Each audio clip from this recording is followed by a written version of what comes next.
Nongeye kubasuhuza mu izina rya Yesu Kristo umwami wacu, amahoro umwami Imana atangire ubuntu, akomeze agwirire mu mutima w'abana bayo.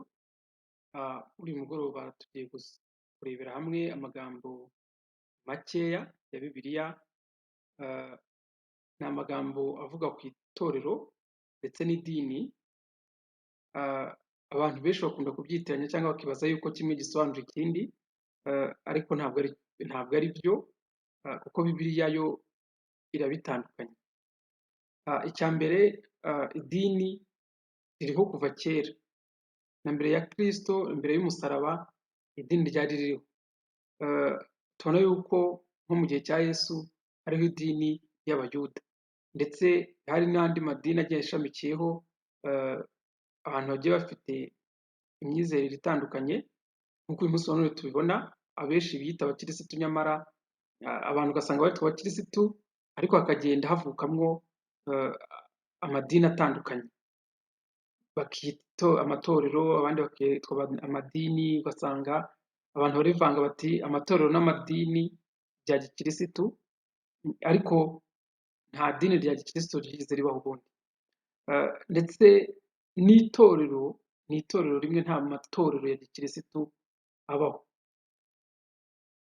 Idini ryabayeho mbere ya Kristo, ndavuga mbere y'uko avukira mu isi, kuko yari ariho mbere hose, niyo nawe waremye ijuru n'isi. Ni Imana yigize umuntu, ni ishusho y'Imana itagaragara. Rero Imana yaraje nyine ifata akamero k'umuntu, yambara isura y'umuntu, yambara umubiri w'ibyaha kugira ngo iducungure. Rero mbere y'uko aza muri ubwo buryo, idini ryari risanzwe rifite amahame, risanzwe rifite imihango, risanzwe rifite imigenzo rikora, rifite uko risenga, rifite uko ryemera, rifite byinshi, rifite uko ryubatse,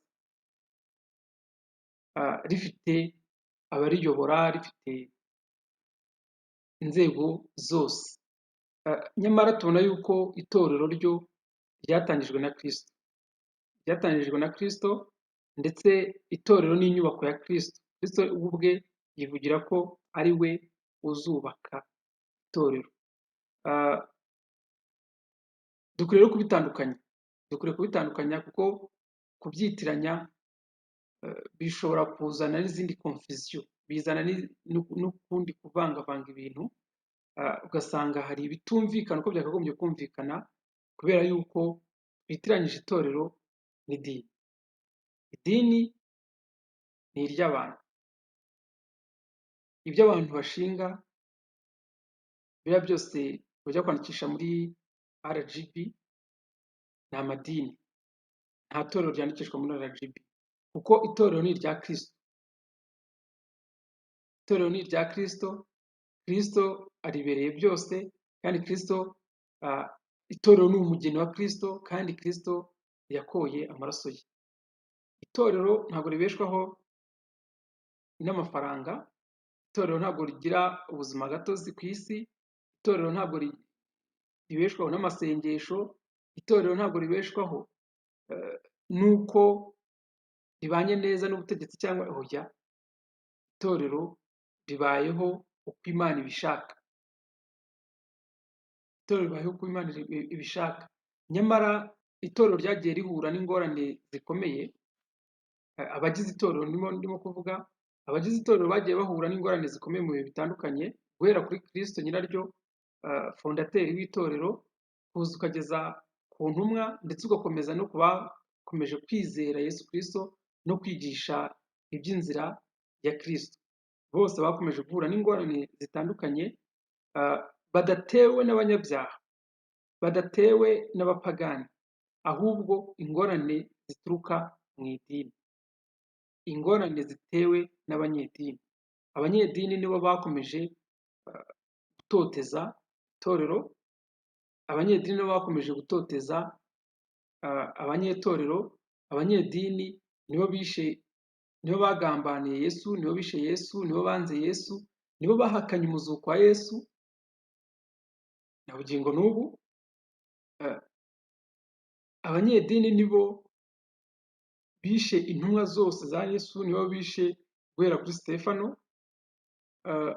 ugakomeza n'uno munsi wa none nibo bakomeje kurwanya ubutumwa bwiza. Abanyedini ntabwo ari abapagani rwose, ni ba bantu basenga, ni ba bantu bafite imihango, ni ba bantu bafite aho ibyo bemera, ni ba bantu batagikora ibyaha bimwe na bimwe, ni ba bantu bafite uburyo ki bashyizeho bwo kwihana ibyaha, ni ba bantu bafite uburyo ki bumva ibintu. Nyamara Yesu yari yaravuze ngo muzirinde mutayoba. Tubibona muri Matayo 24.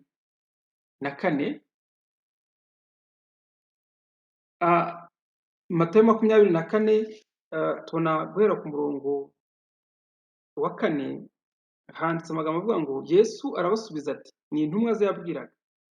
Yesu arabasubiza ati, mwirinde hatagira umuntu ubayobya, kuko benshi bazaza biyita izina ryanjye bati ni jye Kristo, bazayobya benshi.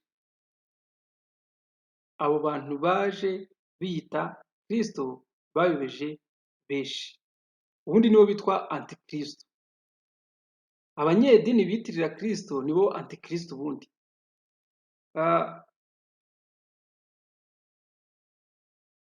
Iyo usomye ku murongo wa 11 yarakomeje arababwira ngo n'abahanuzi benshi b'ibinyoma bazaduka bayobye benshi, bayobye benshi. Icyo gihe umuntu nababwira ati dore Kristo ari hano, n'undi ati ari hano, ntimuzabyemere, kuko abiyita Kristo, ku murongo wa 24, kuko abiyita Kristo n'abahanuzi b'ibinyoma bazaduka bakora ibimenyetso bikomeye n'ibitangaza kugira ngo babone uko bayobya n'intore. Intore mu Kinyarwanda tubyumva neza cyane. Intore nabo mu itorero. Ushobora kwitwa intore utabarizwa mu itorero.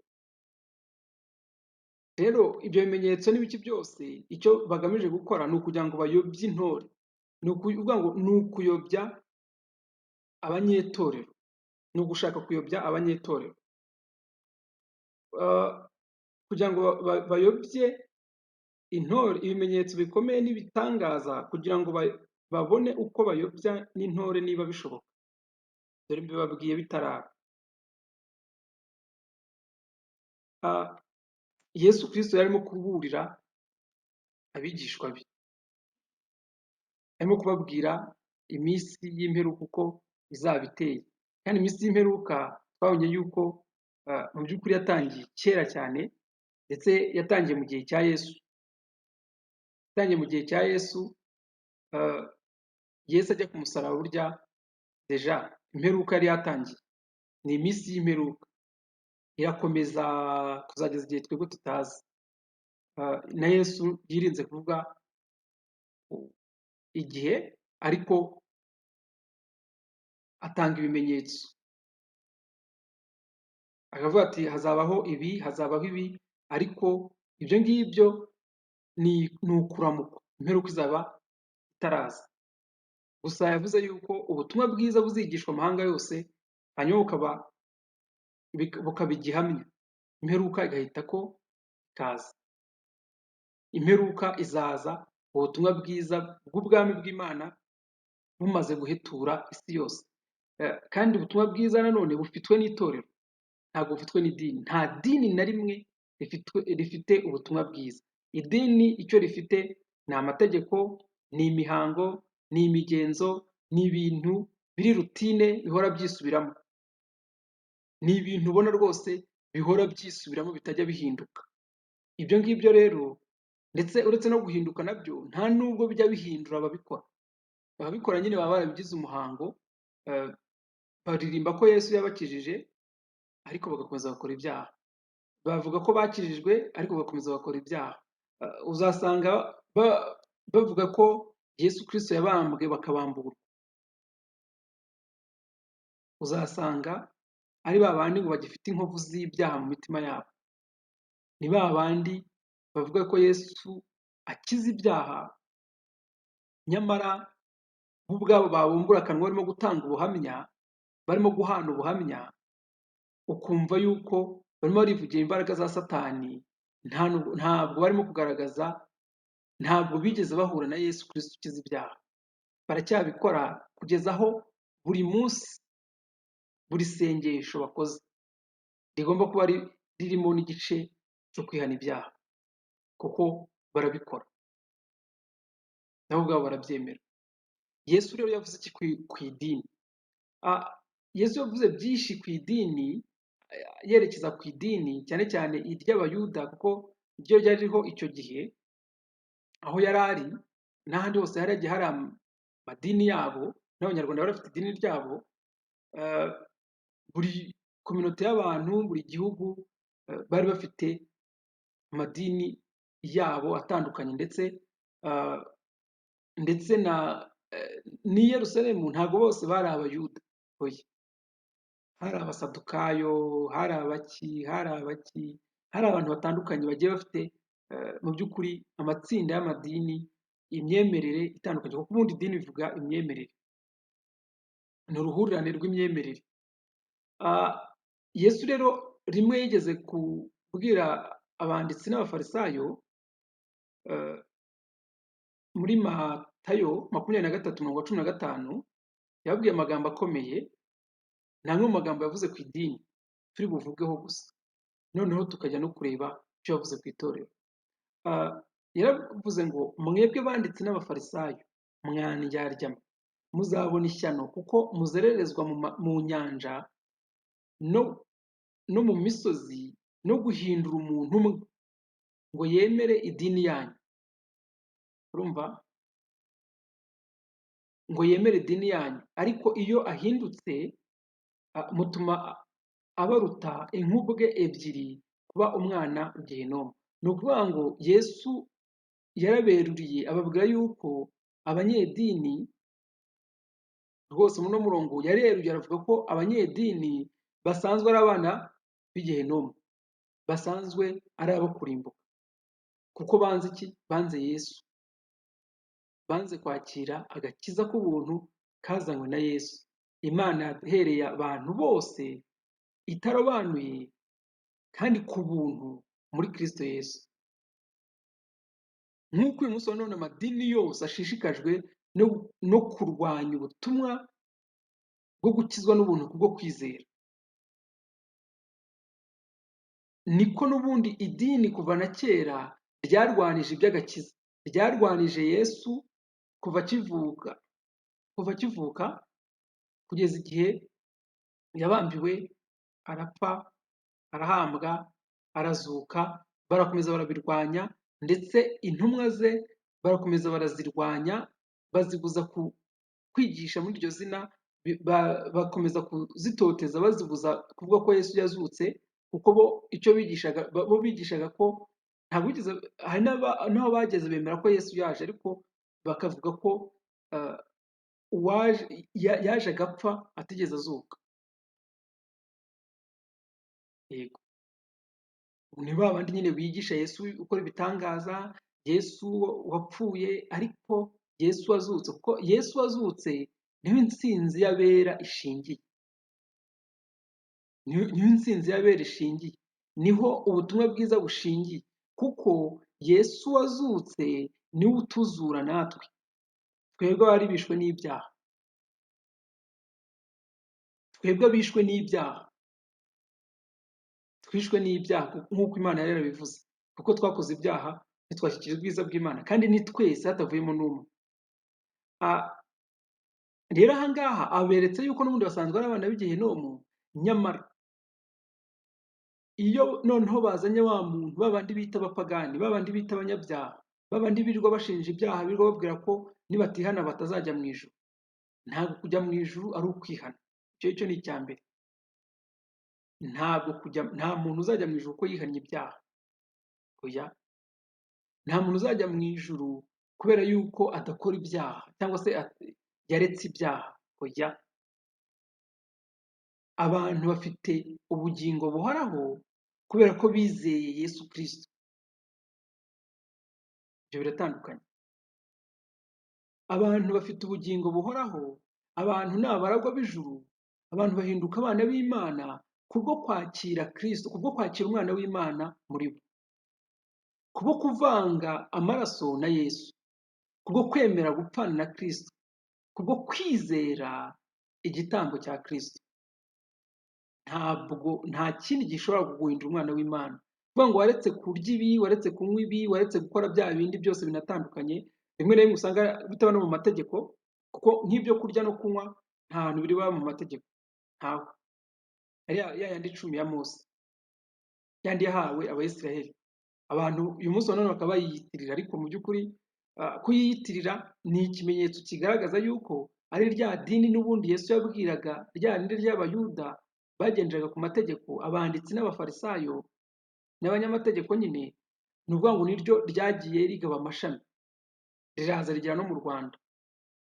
None uyu munsi wa none bashishikajwe no kwigisha amategeko no guhamagarira abantu gukurikiza amategeko ya Mose batahawe, ndetse bongeyeho n'ibindi noneho byo kuvuga ngo ntukarye ibi, ntukanywe ibi, ntukambare gutya, ntukisige ibi, ntugasengera aha, biriya mu rwa mbere rwa Timoteyo igice cya 4 basobanura ko izo nyigisho ari inyigisho z'abadayimoni, zibuza abantu kurya ibintu runaka, zibuza abantu kurongorana, ibintu nk'ibyo ngibyo. Ni ukuvuga ngo urwa mbere rwa Timoteyo igice cya 4 bigaragaza yuko ngo ari inyigisho z'abadayimoni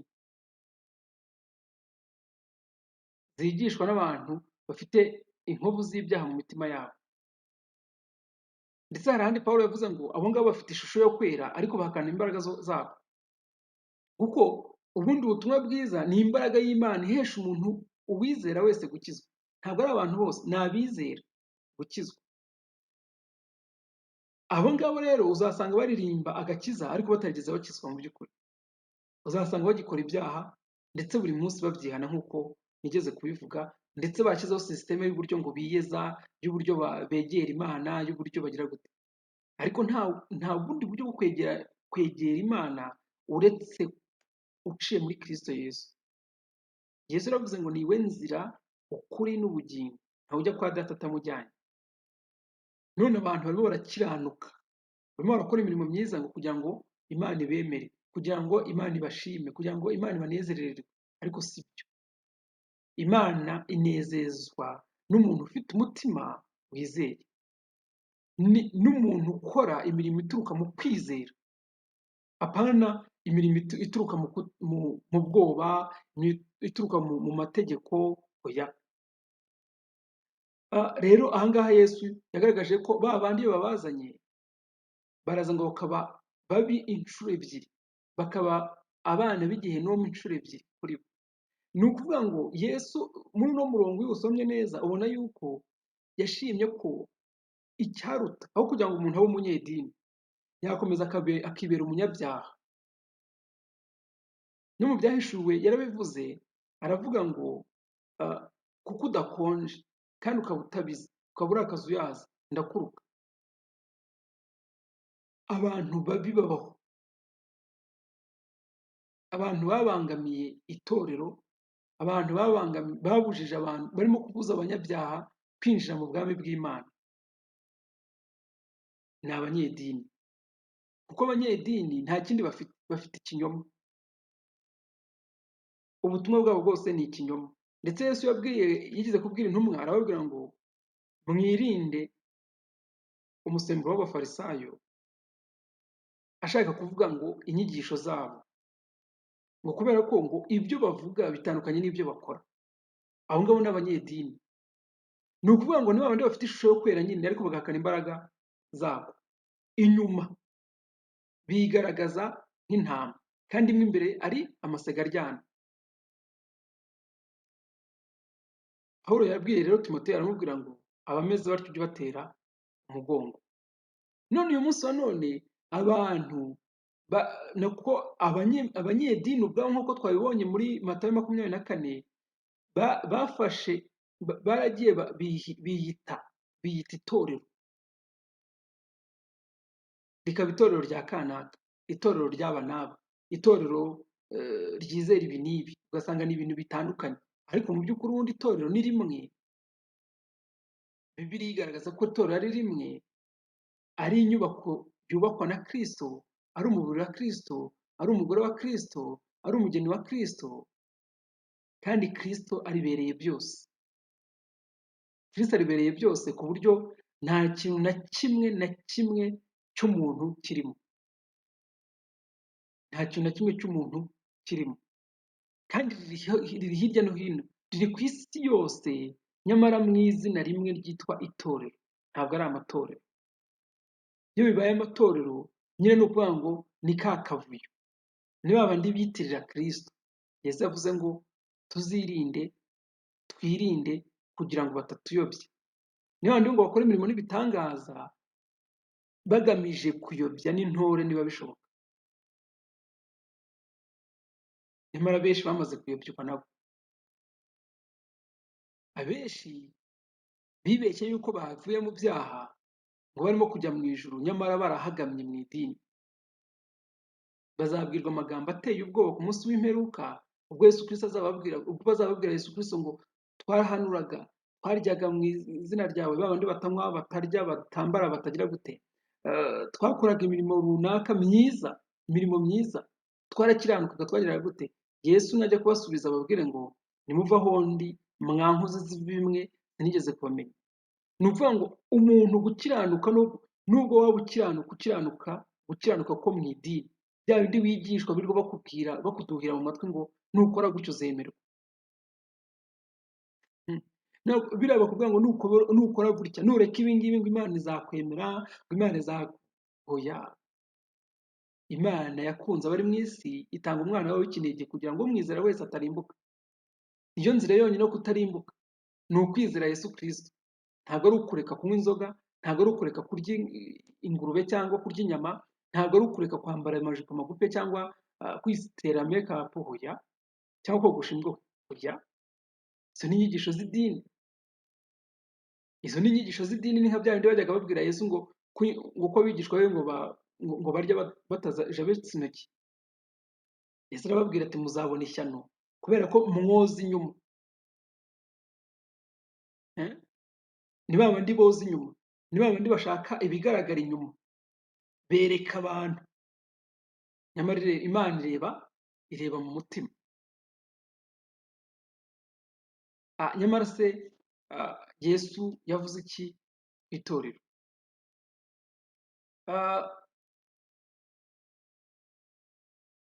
Yesu yigeze kubwira Petero, aramubwira ngo amubwira iby'itorero.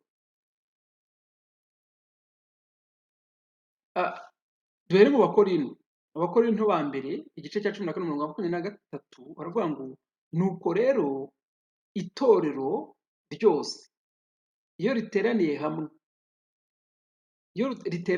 ntabwo ari uguterana bya bindi byo gusenga, oya. Ni ukubakwa, ni uburyo bwo kuba hamwe, kuba umwe.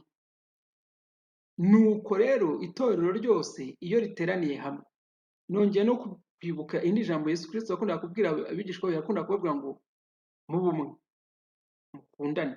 Nimukundane nibwo bazamenya ko muri abigishwa banjye. Abo ngabo biyitirira amatorero, birababaje kubona birirwa basahurana abantu, abayoboke. Ndetse umwe akajya gutwara abo bandi, abo mu rindi torero, muri kindi giti itorero nacyo, mbare gukoresha iryo jambo, ugasanga barimo baratwarana abayoboke.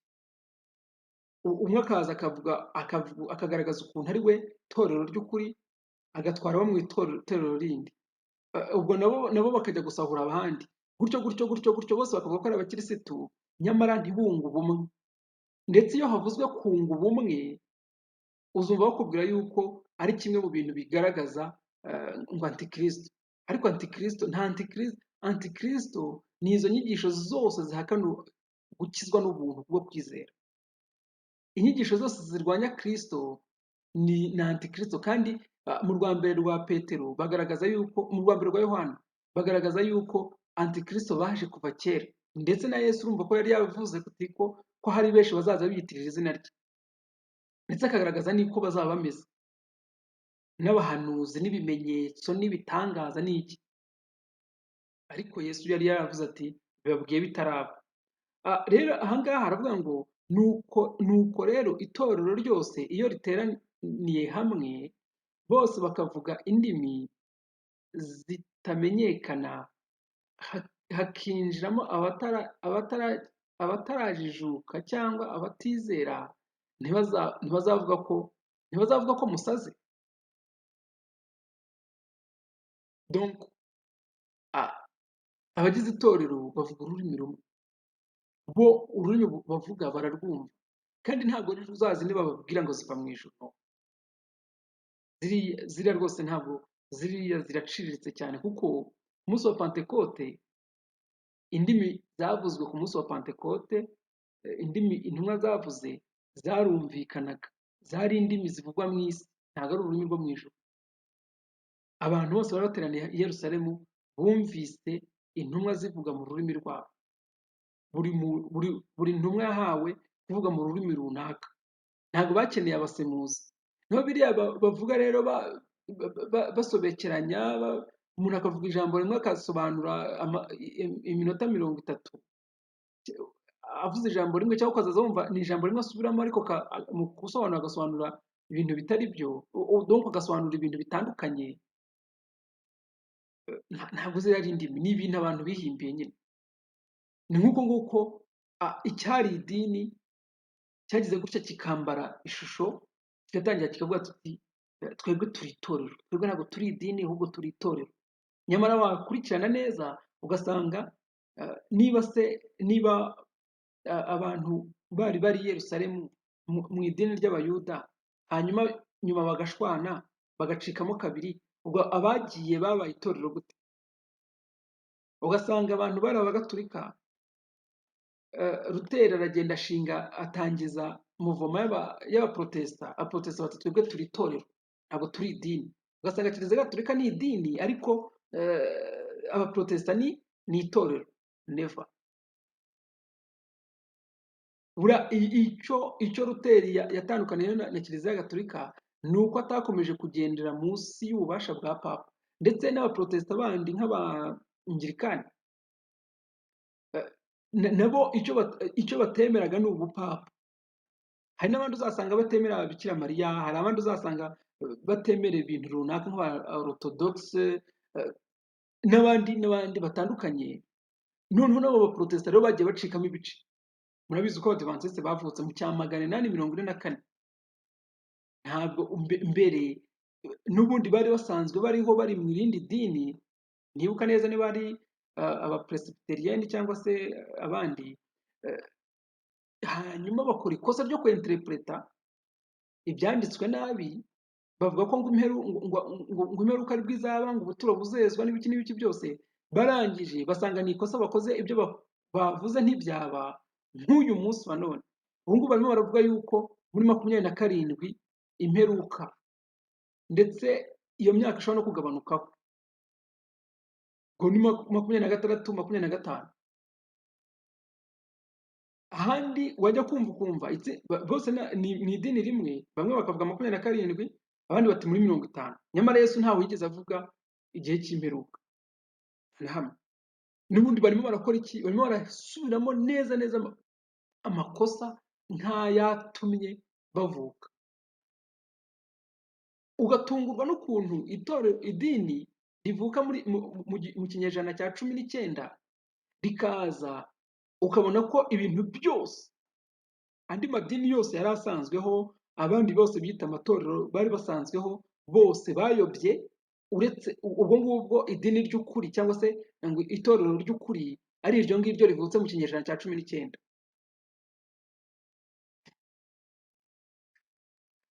Nyamara ubutumwa bw'abamarayika batatu bavuga iki?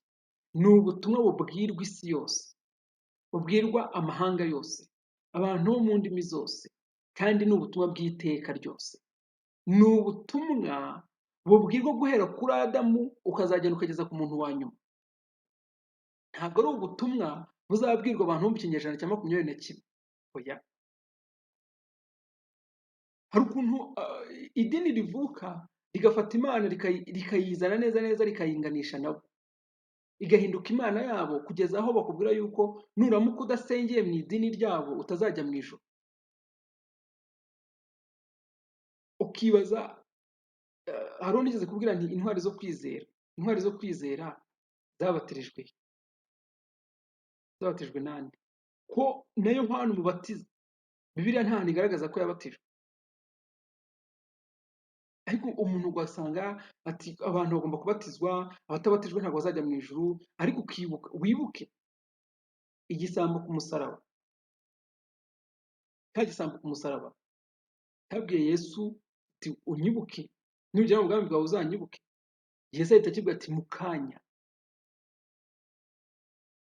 Ubwami bw'Imana rega ntabwo buri kure, ubwami bw'Imana buratwegereye. Ubwami bw'Imana ndetse abamaze kwizera Yesu Kristo twarabutashye, tuburimo, tububamo, turi abera n'abaziranenge, turi abatambyi b'ubwami bw'Imana. Ariko hari abakomeje kubirota, hari ababwanze, ndetse hari ababurwanya mu byo bakora byose, nk'uko Pawulo yabikoraga mbere y'uko ahura na Yesu. Yari afite ishyaka, yari azi yuko arimo gukorera Imana, nyamara arenganya Kristo. Ahuriye na Kristo rero yarahindutse, nawe ajya mu ruhande rw'abo barwanya, sibyo? Rero abatizera ntabwo bashobora kumva ururimi tuvuga. Abatizera iyo baturebye batubonamo abasazi, babona turi abantu bataye umutwe, ko n'umuntu nkanjye nirirwa nikora nkatangira nkazaza mvuga Bibiliya kandi ntarize teolojiya, ni ubusazi.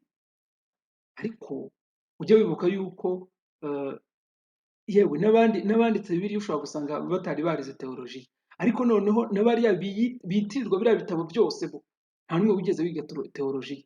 Umenye yuko ba Pawulo bose, ba Mose, ba Dawidi, ziriya ntumwa zose, bariya bose banditse muri abahanuzi n'abandi bose banditse muri Bibiliya batigeze bakoresha Bibiliya. Bibiliya ni iy'ejo bundi ugereranije n'abayanditswemo. Yego.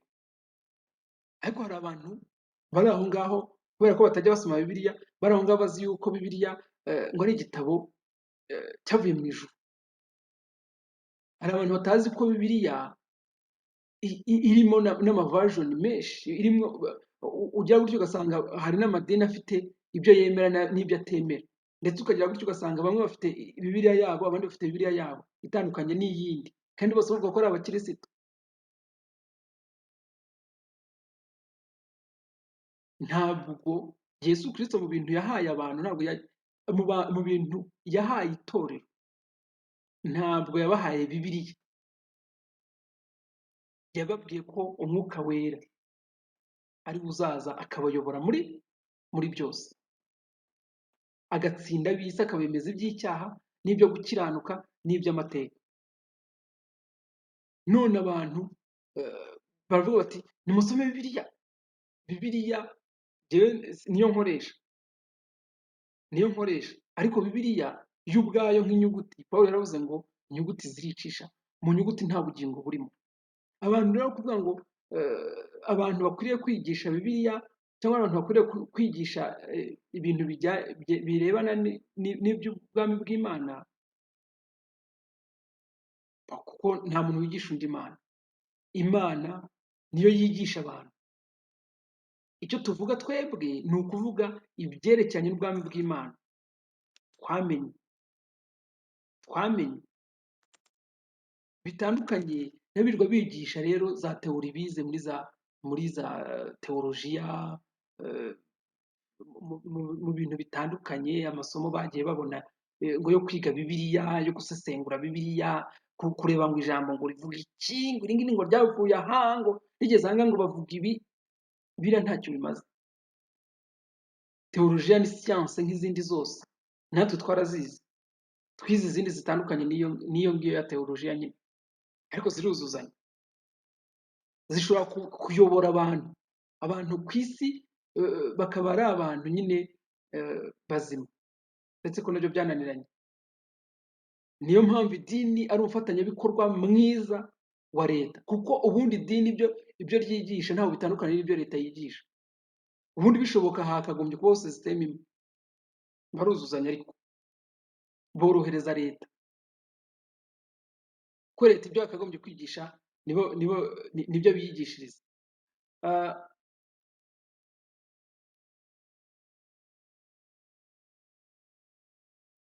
Tubona yuko Yesu Kristo mu byakozwe n'intumwa igice cya 5:11 avuga ngo itorero ryose babyumvise bose bagira ubwoba bwinshi. Ni hahandi bari bamaze kwica Stefano. Stefano yishwe n'abanyedini nk'uko bari barabikoze Yesu, ndetse n'abandi bamukurikiye na ba Pawulo bose abagiye babatoteza, babirukana babajyana mu butegetsi, babajyana mu bucamanza, babajyana mu nkiko, babajyana muri za gereza, ni abanyedini. Nusoma Bibiliya neza nta hantu hamwe uzabona ko Yesu yigeze agirana ikibazo n'indaya, nta namwe yigeze agirana ikibazo n'abajura, ahubwo Yesu yahuraga nabo, yajyaga no kurara iwabo mu ngo zabo, akabashyira ubutumwa bwiza.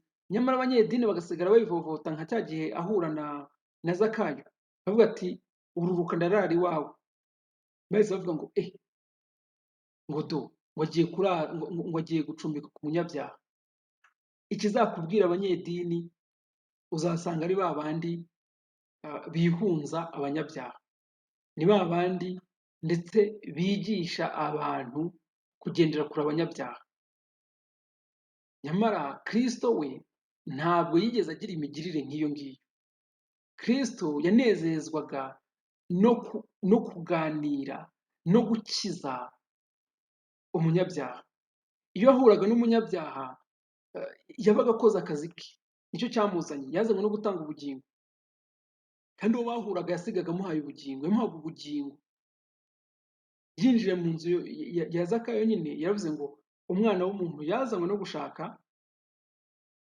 gushaka icyari cyazimiye, no gushaka no gukiza icyari cyazimiye. None abantu barimo barakizwa kunywa inzoga, abantu barimo barakizwa utuntu tw'amafuti ubona ari ibintu bisanzwe, ibintu bya disipurine, ibintu n'ubundi abantu bose badasanzwe bakora. Nyamara Yesu Kristo we yazanywe no gukiza icyaha. Ntabwo ari gukiza indwara, ntabwo ari gukiza ubukene, ntabwo ari gukiza ibibazo by'isi, nabyo yabishobora, ariko icy'ibanze cyamuzanye ni ugukiza abantu ibyaha, kandi yarabikoze.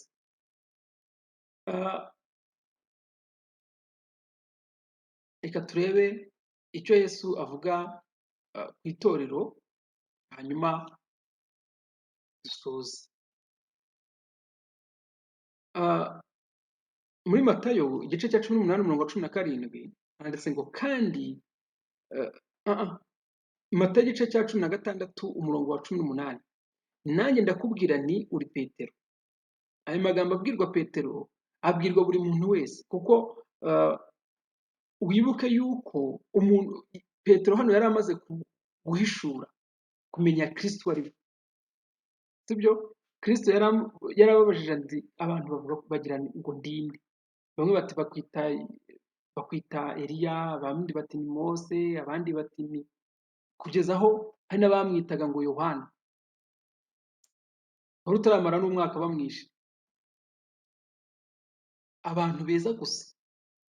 Ubundi abanyedini bita Yesu umuntu mwiza, uzasanga bamwita ni umuntu mwiza, ni umuntu w'umunyambabazi, ni umuntu w'umunyampuhwe, ni umuntu rwose utanga ibintu, ni umuntu mwiza mu buryo, ni umugabo w'abapfakazi, ni se w'imfubyi, nta muntu n'umwe umugeraho ngo murangarane. Ariko Yesu arenze kuba umuntu mwiza. Yesu ni umukiza w'abari mu isi bose. Yesu ni umucunguzi. Yesu akiza abantu ibyaha. iyo ngiyo nicyo kintu gikomeye kirimo. Rero Petero yarabi bose bamaze kumubwira uko abantu bose bavuga, yahise ababaza ngo mwebwe se?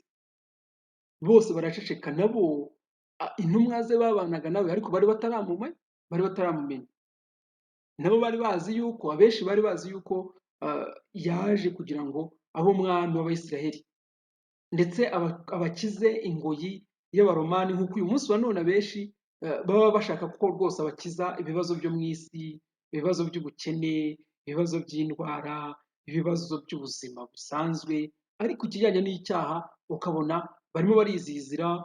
Ikijyanye n'icyaha ni ukujya kureba umukozi w'Imana bagasenga, ni ukugenda agatanga ituro, bakamuramburaho ibiganza cyangwa bakamuha amavuta cyangwa bakamuha amazi. Urumva, Yesu yahindutse uwo kuza koroshya bizinesi, uwo gutuma bizinesi zigenda neza. Yesu akiza umwaku, amaraso ya Yesu akiza umwaku, akiza, ariko ibyaha byo barabisengera. Ibyaha barabyihana, bajya kwa pasiteri cyangwa hariya mu rusengero bakabyatura.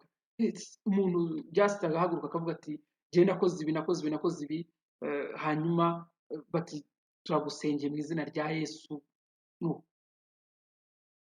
Nuko nguko byahindutse. Rero iri jambo Petero amaze kuvuga, we yahise avuga ngo uri Kristo w'Imana. Uri Kristo w'Imana. Kristo bivuga umukiza, niwe gakiza twahawe n'Imana. Amaze kubivuga, Yesu aramubwira ngo ndakubwiza ukuri ko atari inyama n'amaraso bigusobanuriye ibyo ngibyo. Mu idini ntushobora gusobanukirwa na Kristo ari we. Aramubwira ngo ni ijuru, ni Imana ibiguhishuriye. Arangije rero, umuntu wese umaze guhishurirwa gutyo abwirwa amagambo nk'ayo Petero n'ubundi yabwiwe. Sibyo? Mwibuka ko Petero atitwaga Petero, yitwaga Simoni. Sibyo? Simoni bivuga ngo urubingo cyangwa se urubingo rumaze ko nta ntege rugira.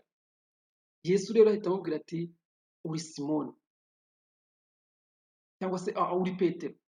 Petros bivuga ibuye. Tubona ko hari ahandi bavuga muri Timoteyo, hari bavuga ngo nimumwegere niwe buye ryanzwe nabi, kandi kuri we mwubakwe nk'amabuye mazima.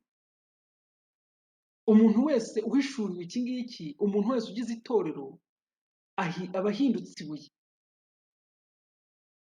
Ibuye rero sasa ryo rikubakwa hehe? Rya mabuye atandukanye, ni amabuye yose ariko, sibyo? Ngo uri Petero, kandi nzubaka itorero ryanjye kuri urwo rutare, kandi amarembo y'ikuzimu ntazarishobora. Itorero rya Kristo, Kristo yaryubatse ku rutare. Itorero rya Kristo riva hehe? Rikomoka hehe? Rikomoka mu maraso ya Kristo. Niyo mpamvu bivuga hano ngo nzubaka, yari atararyubaka. Inkwano yakowe umugeni wa Kristo ni amaraso n'amazi byavuye mu rubavu rwa Yesu. Iyo wizeye icyo ngicyo uba uhindutse ibuye, nawe uba wiswe Petero.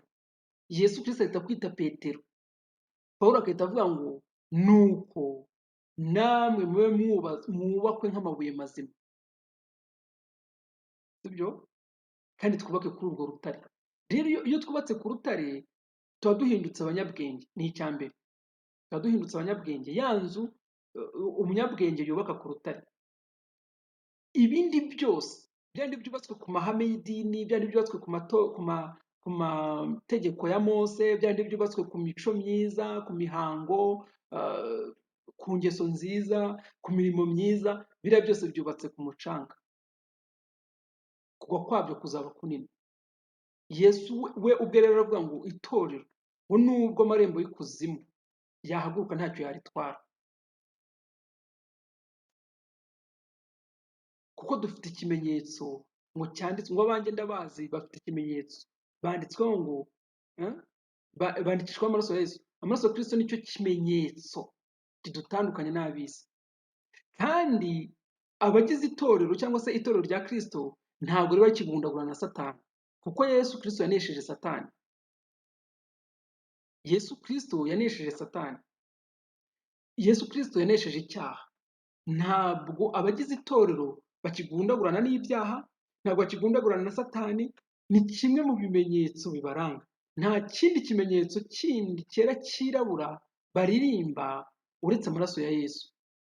Nta kindi kintu na kimwe ariko bajya birata uretse Yesu. Yesu Kristo ni byose.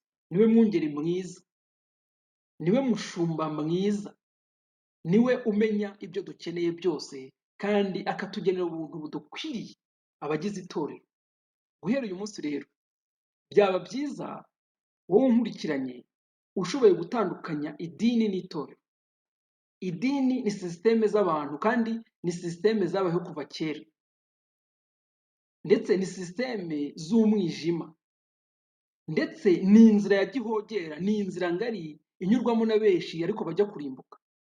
Nyamara itorero ryubatse kuri Kristo, rifite ubugingo buhoraho, rifite ubudahangarwa bwose, nubwo Satani n'abadayimoni be bose bashega ntacyo baritwara. Rifite amahoro. Kristo niwe mahoro yacu, Kristo niwe bugingo bwacu. Utekereze niba icyo urimo ari idini cyangwa se ari itorero, kandi niwisuzuma neza uramenya icyo ari cyo, uramenya uruhande urimo. Mbese ntugikora ibyaha nkana? Ntugikora ibyaha nkana? Mbese wumva muri wowe ufite ibyiringiro 100% yuko uri umwana w'ijuru, ijuru ari iryawe, ufite ubugingo buhoraho? Cyangwa uracyarimo urarwana ngo no kugira ngo n'ibyo ukora kugira ngo uzabone ubugingo? Icyo gihe uba wihindukiye antikristo, uba uhindutse umwana w'igihenomu, za nkubwe ebyiri nk'uko Yesu yabwiye abanyedini. Imana iturinde mu buryo bwose kandi dukomeze dusobanukirwe n'icyo Bibiliya ivuga. Mugire amahoro ya Kristo mu izina rya Yesu, amen.